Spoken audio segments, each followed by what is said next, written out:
दूर दूर तक वृंदावन से, ठाकुर जी से, श्री जी से कोई संपर्क नहीं, कोई संबंध नहीं, लेकिन स्वभाव अच्छा था, स्वभाव मीठा था, उग्र नहीं थे। बल्कि इन्होंने अपने डाकघर के जो मुखिया थे उनसे कह करके कि मुझे इतने बजे नमाज के लिए जाना होता है, मुझे जाने दिया जाए, वो जाते थे। और जो भी इनके ग्रंथ होते हैं उनको पढ़ते रहते थे, खूब अच्छे से अपने धर्म का पालन करते थे। लेकिन मदन मोहन जी बड़े टेढ़े ठाकुर, इनके मन में आ गया कि इसको अपना बनाना है मुझे। वो कैसे बनाए? एक बार एक चिट्ठी आई मदन मोहन जी के गोस्वामी जी की, और ये चिट्ठी बांटने यही जाते थे सब जगह।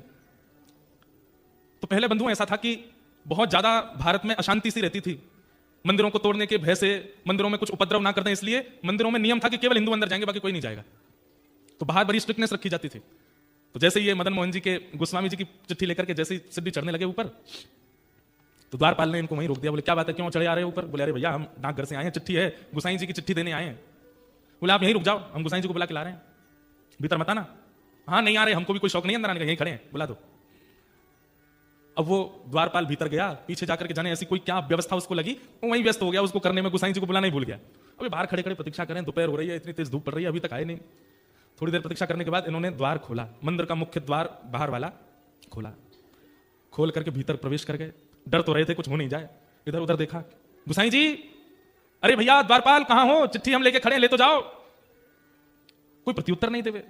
तभी इन्होंने देखा कि हवा से, हवा के भाव से एक खिड़की, मंदिर की एक खिड़की कभी बंद होती है खुलती है, तो इन्होंने सोचा अंदर बोल के देख लेता हूं, इसके अंदर झांक के बोल देता हूं, कोई होगा तो आ जाएगा। ये जैसे ही गए, खिड़की खुल रही थी, बंद हो रही थी, खुल रही थी, बंद हो रही थी। जैसे ही इन्होंने वहां अंदर झांक करके भीतर गोसाई जी बोला ही और नेत्र खोल करके देखा, तो सामने मंदिर में श्री मदन मोहन जी का इनको दर्शन हुआ।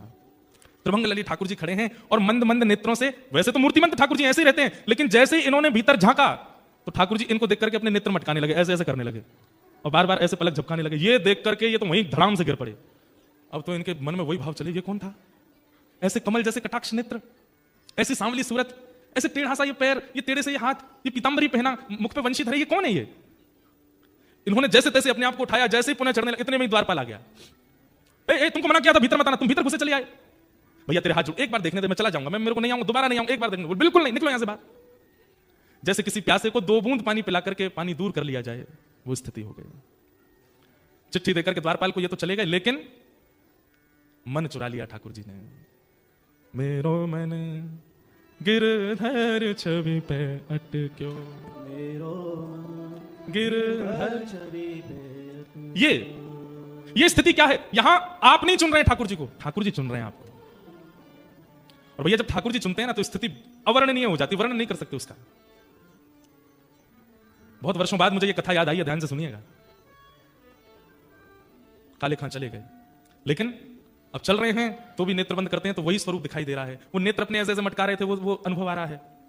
एक जगह बैठे रह जाते हैं, सोचते रहते हैं ये कौन था, ये ग्वारिया बालक कौन था, ये सांवरा सलोना कौन था। आज तक कभी अपनी नमाज के समय में, अपनी दिनचर्या में कभी बदल फेर नहीं हुआ, लेकिन अब करने कुछ और जाते हैं, करने कुछ और लग जाते हैं। स्थिति आपे से बाहर चली गई। अब तो ये मदन मोहन जी के मंदिर की जो सीढ़ियां थी, वहां से जब निकलते तो नीचे से देखते रहते, कब बुलाएंगे मुझे, कब स्वीकार करेंगे मुझे, कब दर्शन देंगे मुझे। ठाकुर जी ने चुन लिया। अब तो इनकी स्थिति ऐसी हो गई, जैसे एक प्रेमी होता है ना, उसको कोई प्रिय लग जाए तो वो जैसे बापड़ा सा हो जाता है, पागल सा हो जाता है, खाना पीना छोड़ देता है, सोना छोड़ देता है। एक तरफा प्रेम जो होता है, एक तरफा प्रेम में कई बार जो प्रेमी लोग होते हैं, मैंने सुना है ना, एक तरफा प्रेम में क्या होता है कि जो प्रेमी होता है वो अपनी प्रियतमा को पहले तो प्रेम से मनाता है, फिर जिद से मनाता है, और नहीं तो फिर धमकी देता है। क्या धमकी देता है? या तो मुझे मिल जाओ, नहीं तो मैं प्राण त्याग दूंगा, नस काट लूंगा अपनी, ये सब भाव कहता है। बंधुओं, ये आजकल के लव बर्ड्स ऐसा करते हैं, लेकिन ये आजकल के लड़का लड़कियों का क्रिया नहीं है, ये हमारे प्राचीन भक्तों ने ऐसा किया ठाकुर जी के लिए। और काले खां उसी स्थिति में आ गए।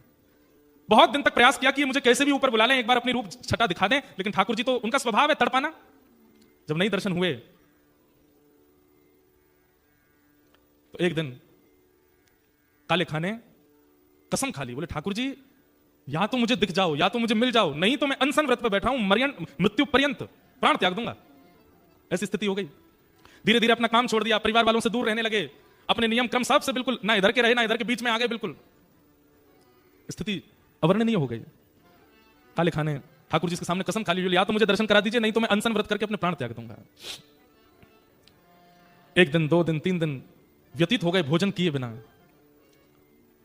3 दिन बाद श्री मदन मोहन लाल जी को बड़ी दया आ गई, बोले कि भूखा प्यासा बैठा है। अब ये भी तो बात है कि जैसे हम लोगों को तो पता है कि ठाकुर जी को मनाना है तो हम कथा में चले जाएं, ठाकुर जी को मनाना है तो संतों को भोजन करा दो, ठाकुर जी को मनाना है तो परिक्रमा कर आओ, ठाकुर जी को मनाना है तो यज्ञ कर लो। अब काले खान को तो कुछ पता भी नहीं है, वो तो जाति धर्म से भी अलग है, उसको पता ही नहीं है क्या करना पड़ता है ठाकुर जी को रिझाने मनाने के लिए। सब लोग इधर देखो, ध्यान से सुनो। उसके पास यही तरीका था, ठाकुर जी के आगे कसम खाली बोले मैं प्राण त्याग दूंगा, मुझे मिलो नहीं तो। 3 दिन जब बीत गए बिना कुछ खाए पिए, तो रात में जब मंदिर बंद हुआ, मंदिर बंद होते सब गुसाई आदि सब चले गए, सुश्री मदन मोहन लाल जी अपने गहने जेवर आदि सब उतार करके एक सामान्य से ग्वारिया का रूप धारण किया। एक धोती पहनी, बगलबंदी पहनी, सिर पर एक स्वाफा बांधा, चंदन वंदन लगा था, सब मिटा दिया, बिल्कुल ऐसे हो गए साधारण से। आंखन में काजल लगा था, मीड़ मीड़ करके उसको फैला लिया कि मैं पहचान में नहीं आऊं। और जो भोजन की थाली श्री मदन मोहन जी की रात में रखी जाती थी, बंटा भोग बोलते हैं उसको, बंटा भोग श्री मदन मोहन लाल जी का जो रखा था, ठाकुर जी ने उसको उठाया खुद और निकल पड़े काले खां के पास। यहां पर मरणासन अवस्था में काले खां बैठा है, गला सूख गया है, आंखें मरने को हो रही हैं, और उस समय पर द्वार पर दस्तक होती है, खटखटाने की आवाज आती है। काले खां जैसे तैसे खिसक करके जाता है, जैसे ही द्वार खोलता है तभी सामने देखता है एक नन्हा सा कुमार बालक, आयु होगी 8-9 वर्ष की, सिर पर स्वाफा बांध करके और ऐसे कमर पर अपनी थाली लेकर के, जैसे कोई बड़ी चीज होती है ना, तो माताएं जैसे हमारे भारत में मटकी उठाती हैं, कई बार विदेशों में माताएं बालक उठाती हैं ऐसे कमर पे, ऐसे ठाकुर जी थाली ऐसे रख करके कमर पे और दूसरे कमर पे हाथ धर के द्वार पे आके खड़े हो गए और आकर के बोले तुम्हारा नाम काले खां है? काले खां बोले हाँ भैया मेरा नाम काले खां, पर तुम कौन हो? और ये इतने सुंदर हो, इतने प्यारे हो, तुम्हारी मैया नहीं है, तुम्हारे पिताजी नहीं है जो आधी रात में तुमको अकेला छोड़ दिया? अरे हम देखने में छोटे लगते हैं, वास्तव में तो श्री मदन मोहन जी मंदिर के हम टहलुआ हैं, रात भर चौकीदारी करते हैं, डोल डोल टहलुआ कहते हैं, जो टहल टहल करके रखवाली करे। कई लोग होते हैं ना, उम्र तो बड़ी होती है दिखने में, वही है हमारा भी, उम्र तो हमारी बहुत है। कितनी उम्र होगी? लेकिन नहीं पाओगे, 2-3 हजार साल के तो हैं हम। तो काले खां बोला मजाक कर रहा है भाई, छोटा बालक है, बड़ी बड़ी बात कर रहा है। अच्छा भैया मदन मोहन जी मंदिर से आए? बोले हाँ। क्यों आए? बोले वहां के जो गोस्वामी जी है ना, पता नहीं उनके मन में क्या बात आई, मेरे को आकर के थाल पकड़ा दी और बोले जाओ जाकर के काले खां को प्रसाद दे आओ। बोल तो मदन मोहन जी ने प्रसाद भेजा है। काले खां बोले सुनो, इसको तुरंत वापस ले जाओ, एक और नहीं खाऊंगा इसमें से, ये मैं सब जानता हूं ये लीला कौन कर रहा है, ये वही छलिया, वही कपटी, वही मरकट बंधु, मुझे एक झलक दिखा करके इतना परेशान कर दिया और अब मेरे अनशन को तोड़वाने के लिए थाल भेज दिए। कह देना गोस्वामी जी से जब तक दर्शन नहीं होगा मैं ये प्रसाद नहीं पाऊंगा, और मुझे दर्शन होगा नहीं क्योंकि मैं तो मुसलमान हूं, मुझे मंदिर में प्रवेश मिलेगा नहीं, इसलिए मुझे प्राण त्यागने पड़ेंगे, दोबारा जन्म लेना पड़ेगा। और सुनो एक बात और कह देना अपने मदन मोहन से। बोले क्या? उसने जो अपना नाम धर रखा है ना जगन्नाथ, मैंने सुना था कहीं उनका नाम जगन्नाथ है, उनसे कह दो कि तुम जगन्नाथ नहीं हो, अपना नाम रखो हिंदूनाथ, तुम केवल हिंदुओं के नाथ हो, ये जगतनाथ मत बोला करो अपने आप को। ठाकुर जी खड़े खड़े सुन रहे हैं। बोले सुनो गुसाई जी की बात तो सुन लो पूरी। काले खां बोले क्या? बोले इसमें से प्रसाद पा लेना और प्रसाद पा करके सुबह बर्तन मांज करके मंदिर दे जाना और मदन मोहन जी के दर्शन कर जाना। गुसाई जी ने आज्ञा दी। सुन करके काले खां खुश हो गए।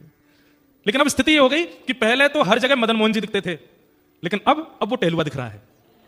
अब ये मोहन थार उठा में तब भी टहलुआ का स्मरण हो, पूड़ी उठा में तो भी टहलुआ का स्मरण हो, सब्जी खा में तो भी। अब ये मन में विचार करने लगे मेरे मन में कोई रोग हो गया है, ये पहले तो मदन मोहन अच्छे लग रहे थे, अब उनका सेवादार ये टहलुआ अच्छा लग रहा है, कहीं ऐसा नहीं हो ये मेरे संग हो क्या रहा है, किसी ने टोना टोटका तो नहीं कर दिया मुझ पे। रात भर मन में विचार करने लगे, अपने मन से कहने लगे टहलुआ नहीं मदन मोहन, उनको याद करो। लेकिन याद करें मदन मोहन जी को खड़ा दिखाई दे टहलुआ ऐसे थाली लेकर के। रात्रि में ठाकुर जी ने गोस्वामी जी को सपना दिया और सपने देकर के कहा, बोले पहले दिन चिट्ठी लेकर के मेरा भक्त काले खां आया था, द्वारपाल ने उसको डांट भगा दिया। अरे गोस्वामी जी मुझे उसको स्वीकार करना और मैं उसे स्वीकार कर चुका हूं। 3 दिन से अनशन व्रत पे था, मैं अपनी सोने की थाल में भोजन देकर के आया हूं, कल वो थाल धोकर के जब मंदिर आवे सब उसको रोकेंगे, लेकिन आप आकर के उसको भीतर बुला लेना, मेरा दर्शन कराना। गोस्वामी जी तो रात में ही उठ करके रोने लगे, बोले नाथ आपकी कैसी कृपा, आप जिसको स्वीकार कर लेते हैं फिर कुछ विचार नहीं करते। रात भर भोजन तो कर नहीं पाए, वो ये सोचने लगे टहलुआ टहलुआ, अरे नहीं नहीं मदन मोहन मदन मोहन मदन मोहन मदन मोहन नहीं टहलुआ टहलुआ टहलुआ। मदन मोहन जी अब टहलुआ के रूप में उसको देखने लगे, वहीं प्रेम होने लगा। सुबह उठ करके सारी सामग्री साफ करी, पूरी थाली साफ करके बोला भैया गलती हो गई, मेरे तो मन को कोई रोग हो गया है, मैं जाके गोस्वामी जी को थाल दे दूंगा, बोलूंगा मदन मोहन जी नहीं चाहिए, अपना टहलुआ दे दो, मैं तो उसी को देखता रहूंगा। यहां पर गोस्वामी जी सुबह सुबह आए, आते ही उन्होंने देखा कि मेरा स्वप्न सच है कि नहीं। तो मंदिर में प्रवेश करते सबसे पहले ठाकुर जी के भोग का थाल देखा तो थाल वहां नहीं था। ये देखते गोस्वामी जी तो रोने लगे, हे कृपालनाथ ये कैसी कृपा, बड़े बड़े यज्ञाचार्यों को आपने स्वीकार नहीं किया, बड़े बड़े नाम जापकों को स्वीकार नहीं किया, बड़े बड़े भक्त जो दिन रात आपकी सेवा में लगे रहते हैं उनमें आपको कोई भाव नहीं दिखा, और एक मुसलमान एक काले खान दूर दूर तक जिसने भजन नहीं किया उसके पीछे अपनी सोने की थाली दिया है रात में। जय हो आपकी। गोस्वामी जी प्रतीक्षा कर रहे हैं कब आएगा काले खान। लेकिन काले खान को तो अब गिल्ट फील हो रहा है भीतर से कि पहले प्रेमी कोई और था, अब प्रेमी कोई और हो गया है, अब तो मुझे टहलुआ चाहिए, अब तो मदन मोहन जी नहीं चाहिए। मंदिर द्वार पर जैसे ही पहुंचा, द्वारपाल से बोला सुनो ये थाली भीतर गोसाई जी को दे आओ। थाली तेरे पास कैसे आई? बोले कि उनको बोल देना रात में उन्होंने भिजवाई थी मेरे लिए टहलुआ के द्वारा। बोले कौन टहलुआ? अरे जो रात में मंदिर में रहता। बोले मैं ही तो रहता हूं रात में मंदिर में। मैं ही टहलुआ हूं। बोले तुम नहीं, उस सुंदर वाला टहलुआ। बोले अच्छा तो मैं कुरूप हूं? बोले नहीं, मैं ऐसा नहीं बोल रहा हूं, दो होंगे ना तुम, एक सुंदर छोटा सा काजल लगा करके सिर पे पगड़ी बांध के बढ़िया पीली सी पीता, और बड़ी अच्छी सुगंधी आ रही थी उसमें से, क्या वर्णन करूं उसकी रूप माधुरी का मैं, वो टहलुआ। बोले सुन तू यहीं खड़ा रहे, कोई टहलुआ नहीं है, मैं ही टहलुआ हूं, और मैं गोसाई जी को भी बुला के लाता हूं, तेरी तो अभी खैर नहीं। भीतर गए, इतने में ही जाकर के थाल दिया। गोसाई जी बोले थाल लायो? कौन लेकर के आया थाल? बोले वो काले खान आया है द्वार पे। उसको भीतर नहीं लाए? बोले वो तो कह रहा है कि टहलुआ से मिलना उसको, और मैं ही टहलुआ हूं, वो पता नहीं कौन से टहलुआ का वर्णन कर रहा है। गोस्वामी जी निकल के बाहर आए, अप्रस में थे फिर भी बाहर आ गए, नेत्रों में आंसू। काले खान कौन आया था रात को? बोले आपके मंदिर का टहलुआ आया था। मुझसे गलती हो गई, पहले तो मुझे वो प्रिय लग गए थे, लेकिन अब मुझे वो टहलुआ ही चाहिए। मैं मंदिर में कभी नहीं आऊंगा, आप जितना कहेंगे मैं उतनी रकम दे दूंगा, केवल वो टहलुआ मुझको दे दो जो रात भर यहां टहलता है। ऐसे कटाक्ष नेत्र थे उसके, ऐसी सुंदर सी नासिका थी, ऐसी मधुर मुस्कान थी, ऐसी सुंदर उसने पगड़ी पहन रखी थी, और उसमें से ऐसी अद्भुत सुगंधी आ रही थी। हे गोस्वामी जी, मैं आपके आगे हाथ जोड़ के कह रहा हूं, अगर दे नहीं सकते तो जैसे दर्शनार्थियों के लिए नियम है कि सुबह इतने बजे आओ, दर्शन होते हैं मदन मोहन जी के, सबको मदन मोहन जी के दर्शन कराओ, मुझे वो टहलुआ के दर्शन करा दिया करो बस। गोस्वामी जी बोले हाथ पकड़ो हमारा। हाथ पकड़ लिया, बोले चल टहलुआ से मिलवाते हैं। पहली बार श्री मदन मोहन जी के मंदिर के अंदर गए, ढूंढ रहा है काले खान कहां है, कब दिखेगा कब दिखेगा, और जैसे ही पर्दा हटाया तो बाकी सबको तो श्री मदन मोहन जी पाषाण रूप में दिख रहे थे, लेकिन काले खान को वो रात वाले टहलुआ के रूप में दिख रहे थे। ये रहते टहलुआ। नेत्र सजल हो गए, वो सजल होकर के बस उसी दिन मदन मोहन जी के श्री चरणों को प्रणाम किया। बोले स्वयं ठाकुर जी टहलुआ बन के आए मेरे घर पे, इतना श्रम किया, और जीवन भर के लिए श्री मदन मोहन जी के दास बन गए। कौन? काले खान। काले खान की कुछ रचनाएं हैं, ये रचना आज भी वहां गाई जाती है ठाकुर जी की आरती के बाद। आहा। लगन जो लगी नाथ ताको विस्तार कहां, भूख प्यास निद्रा कछु बादथ नहीं सांवरे। शब्द सुनना, एक उसके शब्द हैं जिसने कभी कथाएं नहीं सुनी है, जिसने कभी भजन नहीं किया, उसके शब्द हैं। लगन जो लगी नाथ ताको विस्तार कहां, भूख प्यास निद्रा कछु बादथ नहीं सांवरे। मदन मोहन मूर्ति को बेग दर्शावो आप, एक एक क्षण कोटि कल्प समझावरे। आपसे जो मेरी लगन लगी है मैं उसको कैसे वर्णन करूं? बोले बस इतना कह सकता हूं, भूख प्यास निद्रा ये कोई भी मेरे को परेशान नहीं करती, और इनकी मुझे इच्छा भी नहीं होती है।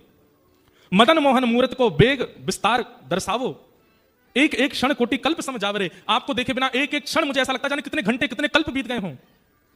सुंदर कटाक्ष तेरे निरखत आनंद होत। ठाकुर जी बोले ए काले खान तुझे मेरे स्वरूप में क्या अच्छा लगता? बोले आपके जो ये कटाक्ष नेत्र हैं। सुंदर कटाक्ष तेरे निरखत आनंद होत, मेरी एक क्षण कोटि कल्प समझावरे। दरस भिकारी ताज ताकी प्रभु अरज सुनो, दरस भिकारी ताज ताकी प्रभु अरज सुनो। नंद के दुलारे यार चाकर हम आपके, नंद के दुलारे ताज चाकर हम आपके, नंद के दुलारे यार चाकर हम आपके। हम आपके चाकर हैं, आप हमें स्वीकार करो। जीवन भर के लिए श्री मदन मोहन जी ने उनको अच्छा रूप वैसा ही था, लंबी दाढ़ी रखते थे, सिर पे टोपी भी पहनते थे, वेशभूषा नहीं बदली अपनी, वैसे ही रहते थे, लेकिन नित्य दर्शन करते मदन मोहन जी का, और सामने बैठ करके रोते रहते बस। एक दिन उनकी ख्याति इतनी बढ़ गई, दूर दूर से लोग देखने आते थे, भैया एक मुसलमान भक्त है। तो एक दिन ये करौली छोड़ करके कहीं और चले गए, और जहां गए वहां जाकर के इतने आर्तनाद से ठाकुर जी को पुकारा कि ठाकुर जी प्रत्यक्ष प्रकट होकर के इनके गले में गलवैयां डाल करके इनको अपनी नित्य लीला में संग ले गए। बोलो भक्त वत्सल भगवान की। ये कथा हमने क्यों सुनाई? एक होता है आप ठाकुर जी को चुनो, और एक होता है ठाकुर जी आपको चुने। दोनों में अंतर क्या है? सब प्रिय लगे और ठाकुर जी भी प्रिय लगे, इसका मतलब आप ठाकुर जी को चुन रहे हैं, पर ठाकुर जी अगर आपको चुन लेंगे तो फिर और कुछ प्रिय